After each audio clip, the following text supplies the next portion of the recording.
इसको काटा तो कौन कौन से कोण बने? एक ये बना, एक ये बना, एक ये बना और एक। अब इनको हम नाम लिख दे रहे हैं, कुछ ना कुछ बोलना पड़ेगा हमें, ठीक? तो 1 2 3 4 4 कोने बने। इसी तरीके से जब ये तिर्यक रेखा नीचे तक आके काटी है तो यहाँ पे भी काटा इसने, तो यहाँ कितने कोण बने? 4। तो इनका भी हम नाम लिख दें, 5 6 7 और 8। ठीक, आज हम इन्हीं कोणों के बारे में पढ़ेंगे और वो भी एक TLM के माध्यम से। किसके माध्यम से? TLM के माध्यम से पढ़ेंगे। ठीक है, देखो बच्चों यहाँ पर ये PQ रेखा है, देखो नंबर लिखा है हमने, नाम PQ, ये PQ रेखा है और ये RS, कौन सी रेखा है? RS। और ये दोनों रेखाएं समांतर रेखाएं हैं और ये जो रेखा है ये तिर्यक रेखा है। अब इसके बाद जब हम तिर्यक रेखा को, ये देखो मूवेबल है, ये जो है हमारी हाँ हिलेगी डुलेगी, मतलब इससे क्या हो, ये हिलने के लिए इसलिए बनाई है जिससे इनका कोण बदलता रहे। अगर कोण बदलेगा नहीं तो तुम लोग कैसे प्रैक्टिस करोगे, है ना? अब देखो हमने ये हिला दी है। अब हमको देखना है संगत कोण कौन कौन से हैं। तो इसमें देखो संगत कोण एक ये हुआ, दूसरा ये हुआ, ठीक? इधर पे ये दोनों हुए। फिर जब हम अंदर बाहर लेंगे तो ये हुआ और ये हुआ, ठीक? अब हमें ये देखना है संगत कोण क्या मान बराबर है या नहीं है। अब जब हमने ये देखा तो ये जो एंगल है, ये एंगल कितने का है? 100। देखो 100 लिखा है। अगर ये 100 का है तो इसका संगत कोण कौन सा होगा? इस वाला मैम, ये वाला अंदर का। तो ये भी कितना होना चाहिए? 100 का होना चाहिए। तो क्या ये 100 का है?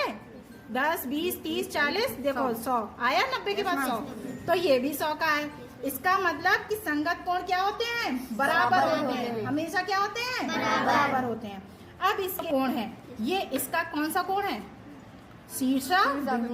शीर्षाभिमुख कोण है ना, बताया था ना अभी, ये शीर्षाभिमुख कोण है। तो ये अभी हमने पता किया 100 का है, तो ये कितने का होगा? शीर्षाभिमुख कोण ये कितने का होना चाहिए? 100 का होना चाहिए। बताया था ना कि शीर्षाभिमुख कोण क्या होंगे? बराबर होंगे। तो देखो इसमें कोण बराबर होंगे, ठीक है। अब आता है एकांतर कोण। ये वाला कोण अभी हमने कितना निकाला है? 100 निकाला है, ये 100 निकाला है। तो एकांतर कोण इसका कौन सा है? इस साइड वाला। हाथ रख के बताओ। ये वाला, गुड, ये वाला है। तो ये वाला कोण 100 है, तो ये कितना होगा? 100 का मैम। 100 का होगा। तो दूसरा एकांतर कोण कौन सा है? हाथ रख के वाला है। हाँ, ये वाला है। अच्छा, तो ये दोनों देखो कितने नाप के हैं और क्या बराबर हैं?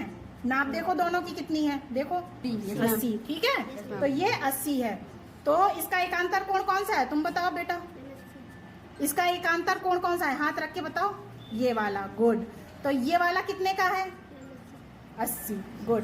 तो ये भी 80 का है। तो ये एकांतर कोण हो गए, दोनों 80 के हैं, ठीक है मैम। ये वाले हैं। हाँ मैम, ये वाले हैं। हाँ, ये दोनों क्रमागत अंतःकोण और इधर वाले भी होंगे क्रमागत अंतःकोण, ठीक है, दोनों तरफ का होगा। दोनों का मान बताओ कितना है? इस वाले का बताओ कितना है? मैम इस वाले का 120 है मैम। 120 है और इस वाले का 60 है। तो 120 और 60 जोड़ेंगे तो कितना हुआ?